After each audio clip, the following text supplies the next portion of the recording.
Hello everyone! Maaga nga pala ako guys na nagising para magbiyahe ng maaga kasi may 12 o'clock akong meeting sa Bulacan. Ayan nga pala guys, nakasakay na ako niyan guys sa bus papuntang PITX guys para doon sumakay ng papuntang Fairview. Ayan guys, biyahe.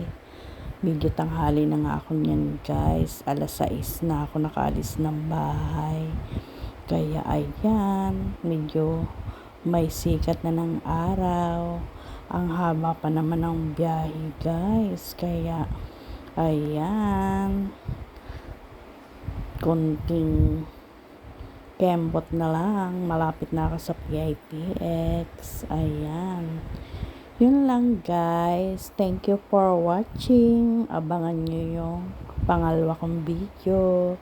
Enjoy. Bye-bye. Salamat.